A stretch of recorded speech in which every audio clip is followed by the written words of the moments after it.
بسم اللہ الرحمن الرحیم۔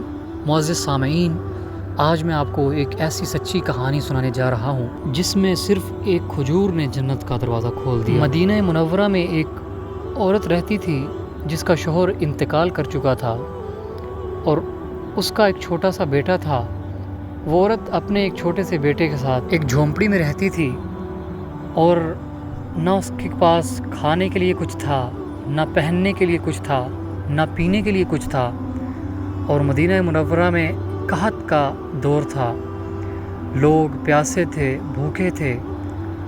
تو وہ عورت ایک مرتبہ باہر نکلی، گھر سے، جھونپڑی سے باہر نکلی جہاں وہ رہتی تھی، تو اس کے پاس ایک کھجور تھی۔ کھجور اس نے پکڑی ہوئی تھی تو ایک فقیر آیا، کہنے لگا، بیٹی اگر تیرے پاس کچھ کھانے کو ہے تو مجھے دے دو، میں بھوکا ہوں، پیاسا ہوں۔ تو اس عورت نے ایک بار اپنے بیٹے کا سوچا، پھر خود کا سوچا کہ اتنے دنوں سے بھوک ہے، پیاس ہے، پہننے کو، کھانے کو کچھ نہیں ہے، لیکن پھر اس نے اللہ پر بھروسہ رکھتے ہوئے وہ ایک کھجور اس فقیر کو دے دی۔ اس فقیر کی آنکھوں میں آنسو آ گئے اور وہ کہنے لگا کہ بیٹی تو نے ایک کھجور کے بدلے میں جنت خرید لی۔ پھر وہ عورت جب گھر میں داخل ہوئی، اپنی جھونپڑی میں داخل ہوئی، تو اسے ایک خوشبو سی محسوس ہوئی۔ تھوڑی ہی دیر بعد ایک صحابی رضی اللہ تعالیٰ عنہ آئے اور فرمانے لگے کہ رسول اللہ صلی اللہ تعالیٰ علیہ وآلہ وسلم نے تجھے یاد فرمایا ہے۔ تو وہ عورت حیران ہو گئی اور جلد سے جلد حضور علیہ السلام کی بارگاہ میں حاضر ہوئی۔ تو حضور علیہ السلام نے اسے دیکھ کر فرمایا کہ اے عورت، آج تو نے جو ایک کھجور خیرات کی ہے، ایک کھجور کا صدقہ کیا ہے، اس کے بدلے میں اللہ تبارک و تعالیٰ نے تیرے لیے جنت میں ایک محل لکھ دیا ہے۔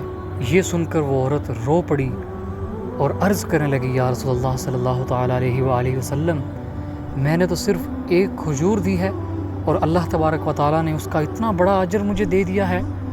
حضور علیہ السلام ارشاد فرمانے لگے کہ اللہ کی راہ میں دیا ہوا ایک دانہ بھی پہاڑ کے برابر ہوتا ہے۔